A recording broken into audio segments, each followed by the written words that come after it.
Welcome to Broken Catholic, the #1 Catholic voice in America. On this show, I talk about the important things that no one else is talking about, like why the world isn't working right now. The Protestant Reformation is over. Christians now have more commonalities than differences, yet evil is spreading and the enemy is winning because we're still fighting each other over self-righteous labels and high-level theology. If you disagree with me, then you're part of the problem. Listen, as Christians, we're all baptized into God's family. We all want heaven, and we all struggle with the same human brokenness. United we stand, divided we fall. It's that simple. I'm your host, your coach, your friend, Joseph Warren. I'm also a broken Catholic and former atheist who was almost murdered twice. But God spared me because he had a higher purpose for my life. My mission is to unify Christians everywhere. This show was created for you, the person who wants to be accepted and loved and reminded that God has a higher purpose for your life. Let's get started. Today, my featured guest is Father Chuck Dornquast, and he is the director of Vocations here in Tampa, Florida, in my little home city here, for the Diocese of St. Petersburg. You can find him at dosp.org. dosp.org. And again, that's Father Chuck Dornquast. And we're going to speak about his faith journey, about how he became a priest, what God has done in his life, what God is calling him to do now, and his role as director of Vocations and what he gets to see on a daily basis. And what he gets to see, I suspect, is you and I, BC Nation, Broken Catholic Nation, and he gets to see our struggles. He gets to see our insecurities. He gets to see us wrestling with a vocation that maybe is right in front of us, but we're resisting. And God's pulling us into that joy and fulfillment, that life ahead of us, and we're blocking his blessings. Maybe that's you. I've done it. All right. So Father Chuck, welcome to Broken Catholic. Thank you for being here, and go ahead and fill in some of the gaps in that very short intro that I did for you. Yeah, so thank you, Joseph. Thank you for having me. So I'm a priest for the Diocese of St. Petersburg. I've been a priest for 4 years now, born and raised in the small town of Zephyr Hills. Received my Bachelor in Philosophy from St. John Vianney in Miami, Master's in Divinity from St. Vincent de Paul Seminary in Boynton Beach. Spent 4 years as the Associate Pastor of St. Lawrence in Tampa, where I was involved at Tampa Catholic High School, Academy of the Holy Names, a little bit of Jesuit high school, did a lot of youth, young adult ministry, did a lot with our hospitals and homebounds, and was team priest for the Buccaneers, which is my humble brag when we're winning. It's not so great to point out sometimes, like after last weekend. Yes. It makes it a little bit more difficult, but yeah. And then for the last 3 months, I've been director of Vocations for our diocese, which ultimately means I get to be present in every parish, every school in our diocese. So that's a 5-county area, to promote vocations, to build up a culture of vocation and understanding of vocation in our diocese, and then to accompany and walk with, in particular, those men whom the Lord is calling towards diocesan priesthood. And to be able to journey with them towards that calling if it's theirs to have. So obviously your schedule is quite packed, I would suspect, if you're running 5 counties like that. You've been on the job in this new role for only 3 months, and you really get to see a lot of, probably, I'm guessing, what's working, what could be working better, what can be improved upon, etc. We won't really go there because, it's what's so, right? And it's in any type of large institution. Yep. But before we get into that, I really want to get into your faith journey. And when did you first experience God, like in a real and tangible way in your own life? What age were you? And kind of paint us that story, if you would. Yeah, so my parents both came back to the faith. They chose, though, at one point to raise me and my younger sister in the faith. And so going to church as a child was something that we did, being involved in CCD or faith formation. Our parents, my family, we weren't financially well off. So my family was the family that received the Christmas gifts from the parish, the Thanksgiving turkey, the canned food drives, like my family. we were the ones who had received that. So one, I'm super grateful to those families who gave us a Christmas. So in the midst of that, I had a deep understanding that the people at my church really cared for me. I liked being there because they liked me. They supported my family. But I suppose when it became about like me and Jesus, or when there was an encounter that shifted it to a different level, that was my freshman year of high school, a moment in what's called exposition of the Blessed Sacrament. So we believe as Catholics that the Eucharist is, that Jesus wants to give himself to us in the Eucharist, body, blood, soul, and divinity. And so it was in a moment of adoring that gift that the Lord really got a hold of my heart. It was funny, so I was a freshman in high school, I was like 13, 14. A lot of people around me were having emotional experiences, and I wasn't experiencing anything. So I thought there was something wrong with me. And then the priest came in, and the priest gave us a special blessing in that moment using the Blessed Sacrament. And something happened in my heart. It was like in the same moment, two different things happened. One was that I felt incredibly and authentically loved. Genuinely, like in the midst of all the brokenness that I come from and my family dynamic and everything, that I, Chuck Dornquast, was loved and known. I was known and loved. And then in that very same moment, that love came in, but also there was something pushing me to go out. Of making that love, like if there's anything I could ever give to the world, like the most meaningful and beautiful thing I could ever give someone wouldn't be like my skills as a speaker, or because I'm a big guy, my skills are like in sports. It would be to give them that encounter with love, to give them Jesus Christ. So freshman in high school, I felt loved and I wanted to give love. I wanted to give Jesus. And that was the life-changing moment. Everything's really hinged. The rest of my life is hinged off of that Saturday night on retreat. Okay, so BC Nation, you're listening to Father Chuck speak about his first encounter with God, this real experience from within. And I know that some of you have never had that experience. And you've wanted it, you've been searching for it your whole life, and you just don't know how to find it. And maybe you were like me, you were searching for it in all the wrong places. And I believe that God wants to offer it to every single one of his precious children. And most of the time, we just don't know how to get there on our own. So Father Chuck, if you could speak to my listener right now, wherever they are, and they're at that place, where they're desiring this one-on-one experiential encounter with Jesus, the creator of the entire bleeping universe around us. But they've never known how to access him like that.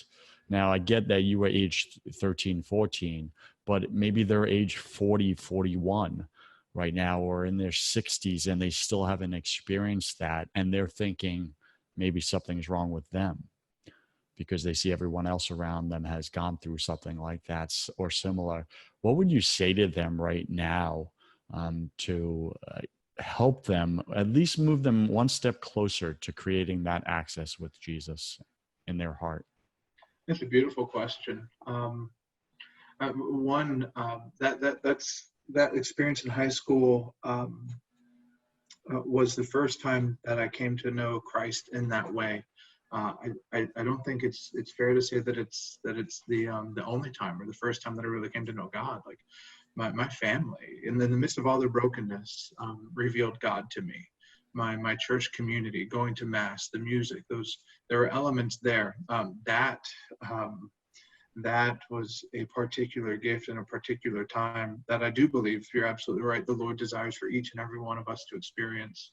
But I can tell you, like, there are times afterwards, and I was in seminary for 9 years, and it's like, all right, Jesus, where the hell did you go? All right, you were there at that time. Where are you now? And so often the biggest inhibition to my encounter with the Lord is actually my own plans for myself, my own plans for what that encounter looks like, my own expectations.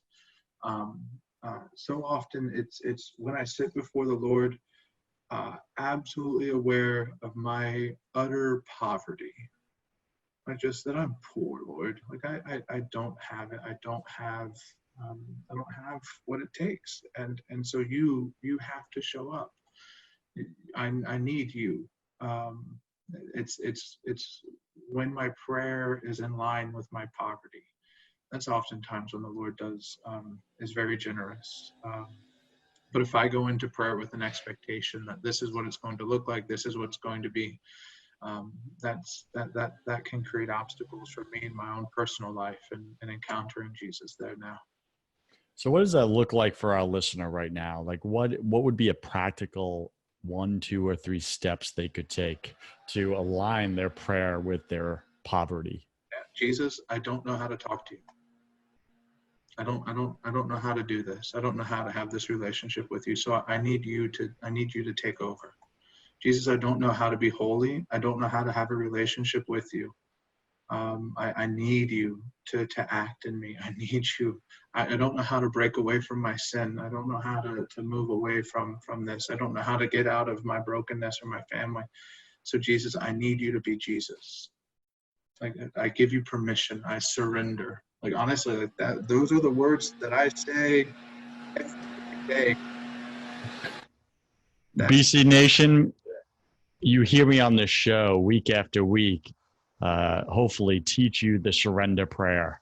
And it looks like, Father, I surrender to you blank. And then fill in the blank with whatever it is you're struggling with, you're stopped in, you're stuck in, you're stagnant in, whatever it is. Or in this situation, what Father Chuck is saying is, surrender that lack of experiencing Jesus or not knowing how to. Like surrender that to God. And it looks like those very words, it's Father or Jesus, I give you permission to blank, like to step into my heart and break through the walls I have up, whatever that looks like, and put it in your own language. But I agree with Father so much. The specific words to use is Father or Jesus, I surrender to you, and then blank, and then I give to you blank. And that's the secret recipe. Anything you want to add to that, Father? Yeah, is that it also be so it's not like I can say those things and while at the same time be doing whatever the hell I want. That it's got to be in line with my heart and how I'm living. So like that I'm moving towards this. So Jesus, I surrender. And that means my decisions for my life, my choices of who I hang out with, how I spend my time, what I spend my money on, and all those things are in line with Jesus. I surrender my life, Father. I surrender myself to you, and really allowing God to be God, not being God ourselves or determining God, but allowing God to do that in our lives. So let me ask you this, Father, right? Just to break it down to real simple for anyone listening right now. I used to go to strip clubs, right? And spend a lot of my money and just waste it, right? And I paid for girls' affection. And I knew it was wrong, but I was young in my 20s and I was just out doing it. Now, if my goal is to meet the woman of my dreams and God, please bless me with a godly woman, and then my behavior is I'm out at strip clubs, right, wasting my money, what I'm hearing you say is I got to go clean up my behavior first before I can pray that prayer of surrender with authenticity. Is that correct? Yeah, it's a both and. You've absolutely got to be so you have to follow up in your life. And it doesn't even have to be strip clubs. I mean it's a matter of like if I choose to go drinking and instead of trying to find peace or joy and sitting before the Lord, that I'm trying to numb myself to whatever my pain is right now in my day. So I turn to my friend Jack Daniels or Miss Mary Jane to try and feel better about my life or to disconnect or to numb myself. When I do that, it means I'm surrendering to those things rather than surrendering to Jesus Christ. And if we know anything of who Jesus is, he's not tepid. Like, he wants us to give everything to him. He's passionate. He goes full tilt. He's 100%. He gives. And so the invitation is for you and I to be fully oriented towards receiving that as well. Understanding that there's places where addiction enters in, and where there's a tendency for old habits to stay, but recognizing to even surrender those. Like, Lord, I don't want to keep going to those places. I surrender my desire for that. I surrender my understanding of that being something as a part of my life, and to keep going at it, keep trying to surrender it all. That's such good advice. So, BC Nation, we're speaking with Father Chuck Dornquast. He's the director of Vocations at Diocese of St. Petersburg here in Tampa, Florida. You can find him at dosp.org. And we're speaking about his faith journey, how he first experienced God in a real and tangible way, and how you can do it too, and what might be blocking you. And I've given one or two examples from my own life. And he's also speaking about surrendering that lack of control that you feel in your life, that powerlessness over possibly addictions or other things in your life, things that you just want to numb the pain with and not be present in your life anymore. And Father Chuck is saying, listen, surrender it to Jesus rather than to these false gods. And when you give it to him, he's all in. And Father Chuck, here's my question.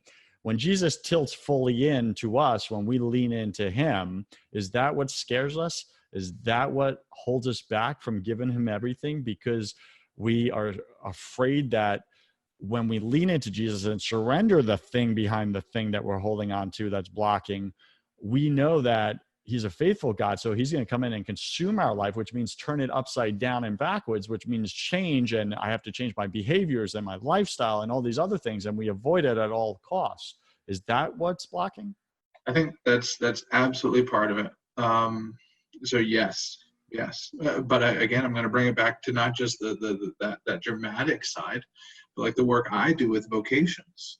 So say when it's a young man or young woman who experiences the Lord inviting them to consider priesthood or religious life, that's a subtle voice that they hear inside of themselves saying, I want you to give everything over to me and I want you to follow me. And like, then they have to go change their pants because suddenly like they're feeling that call and they don't know what to do with it. But they face a similar reality. The question I think that they face, that I often face, or the doubt is will the Lord end up disappointing me? If I trust him, if I trust this that's happening to me right now, if I really do lean into it, if I surrender to it and I allow the Lord's presence to become everything in my life, what about 3 months from now? Or what about next week? What about 6 months? What about 5 years from now? Like, will I still be happy? Will the Lord still take care of me? Will he be enough for me? Like, that's the question. That was my question in seminary. Like, Jesus, I love women. I want to have kids. Are you enough for me? At which he said, of course I'm enough for you, you dummy. So that's the question I'm hearing. Is God's best for me better than my best for me? Yeah. That's really what it comes down to, BC Nation. Is God's best for you better than what you think is your best for you? And anybody that has gone through it and leaned all in, and Father Chuck has done it, others have done it. It may not just be in, the vocational life, but like I've done it as laity. I leaned all in. I gave God my businesses and I was scared. I was like, because there was no next step. And I was like, well, God, what? Like, I can't give you the thing that's providing for my lifestyle, paying my bills. This is my security. And you haven't even shown me what's next. Like, how am I supposed to trust there's something better? And God always says the same thing. Just trust me. Just trust me. I am faithful. I am your Father. Like, I have good plan for you. And BC Nation, I just want to speak this encouragement into you because I did trust him. Father Chuck trusted him. And Father Chuck, would you say it's better on the other side? Every day. So it's not just a decision I made once. It's a decision I make every day. Amen to that. All right, so let's get into vocations because I want to talk about that, right? You've been director of vocations for the past 3 months only. That's new. It's Woo! daunting. Woohoo! Right? It's a lot to take on. And what's the biggest thing you see young men and women wrestling with, struggling with, when you can clearly see there's a calling on their life, but maybe they don't see it or they're resisting it? So it's back to that same question of, will the Lord be enough for me? Will He make me happy? They get a lot of pressure. There's a lot of pressure on our young people to have normal lives, to go to college, to experience, what the world has to offer. Their parents, their family members pressure them into, or have that expectation of them. And so when they have that stirring, that call, that thinking that maybe they're called to be a priest, it can be incredibly hard to say yes, because it's going against that normal expectation. And then the question is Jesus going to satisfy me? Will I be okay? Will my family be okay if I go into this? Lord, will you take care of these things?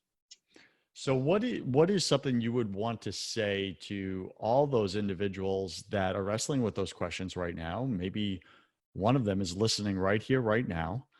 And what's the thing that you hope they hear when you share with them about, hey, it's going to be good. It's going to be better. God's best for you is so much better than anything you can imagine. Like, what do you want to say to them that they're just not getting?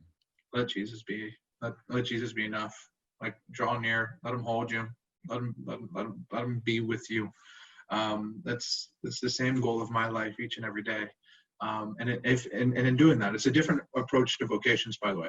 I believe that the closer we grow to Jesus Christ, the more you and I grow in holiness, the more easy it is to recognize what our vocation is. Because ultimately vocation is a matter of service. It's, Lord, I want to be holy. I want to be consumed by you. And then the Lord reveals, then I want you to serve these people, or I want you to serve this person and to serve your spouse. And that's the 1-2 punch of vocation. It's growing in holiness and then learning who it is that Jesus asked me to serve. So what I just heard you said, sorry to jump in there, but that's what I do on this show, right? So what I just heard you say is that the burning question we all have, like 2 questions: who am I? Why am I here? Right? Purpose. More books written on purpose than any other subject matter, really. Is if you want to find your purpose, then grow in holiness. Yes. Like, yeah. Is it that simple? I know it's not easy, but is it that simple? Yes. Yeah. I mean, that's the end all be all. 100%. You want to grow in purpose, your meaning in life, anything else, grow closer to Jesus Christ. Grow in holiness. I think we should just stop the show right there, because we just solved like half the world's problems right there, Father.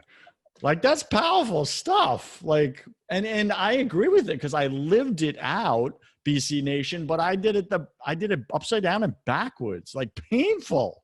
Like, to get to that conclusion, I kept trying to find it myself without God. And it's impossible to find your purpose without your Creator involved. Why? Because He created you in His image and likeness. So your purpose is attached to Him, whether you like it or not, or want to admit it or not. True or true, Father? True. All right, so let's get to my favorite part of the show. Obviously, we run out of time real quickly on this show because we're talking some deep stuff. But welcome to the confession round. Woo. I love saying that to a Catholic priest, by the way. Welcome to the confession round. So, Father, I'm going to ask you 10 quick-fire questions. You'll have about 3 seconds to answer each. It's just for fun. Don't overthink it. Are you ready? Good. All right, Father, what's your favorite thing about God? That He loves me. What's your least favorite thing about God? That He loves me. Tell me more. What do you mean by that?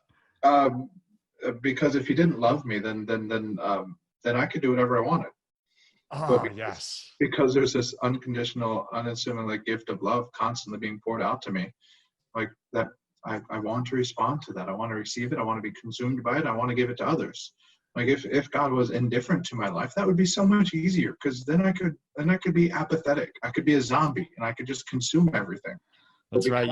This God of love who loves me and you, that means my life is wrecked in a beautiful way. Wow. Beautifully wrecked, BC Nation. Father, what are you most afraid of? Failing to accomplish my Father's will. I'm afraid that my own sinfulness, brokenness becomes obstacles to other people encountering the love of Jesus Christ. I wrestle with that as well. And sometimes it's really difficult to go back to that through my brokenness, through your brokenness, right? We are made strong, right? Because it's God that comes through. All right. So what did you spend way too much time doing in your 20s? Studying. Got it. What's from 17 to 26, so 9 years was in school. That's a lot of studying. What secret fear do you have about people? That they are impervious to love, to grace, that their hearts are too hardened, that the charisma, the passion, the life, death, and resurrection of Jesus Christ, that it won't work. So that ultimately my secret fear, the fear that's unsubstantiated, is that the Holy Spirit can't crack hearts. That's the fear. That's what sneaks in there every once in a while. I love it. And it's such an irrational, illogical fear because, the very one that created hearts can't crack hearts, right? But it's human. It's a human fear. What do you wish you had learned sooner about God? I wish I would have learned sooner of how much he loves me, of the Father's embrace. And there was I come from a lot of brokenness, so to have had that younger would have been a huge gift. Yeah, I get that. What's a new habit you want to form? Exercising. Come on, you're an athlete. Let's go. Let's play some football. It's been a while, yeah. And what's a bad habit you want to break? I'm a workaholic, so I'll spend a ton of time planning, prepping, emailing, creating, and so that's often like I'll get my prayer time in, I get my work in, but I'll replace work with exercise any day. Got it.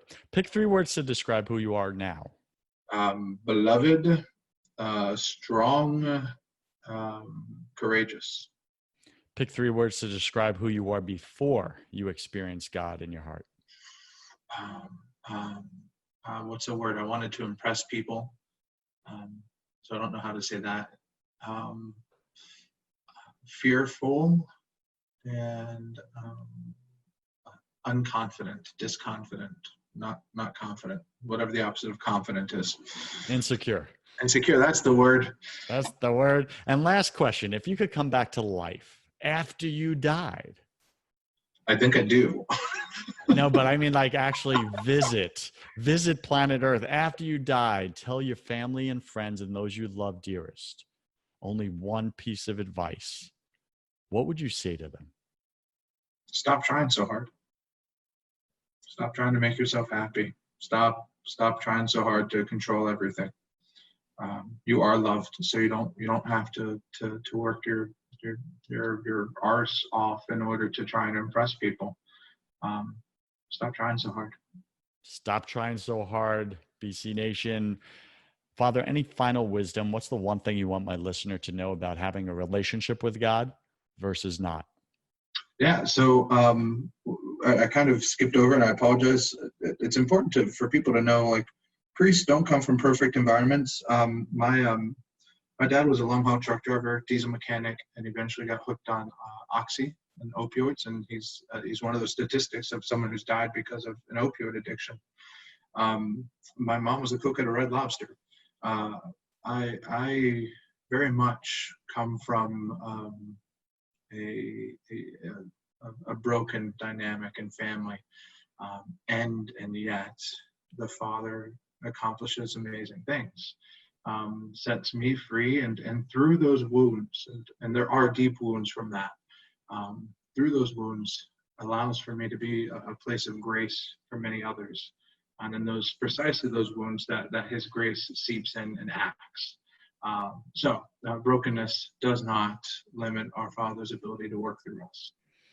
BC Nation, your brokenness does not limit God's ability to work in you and through you in others.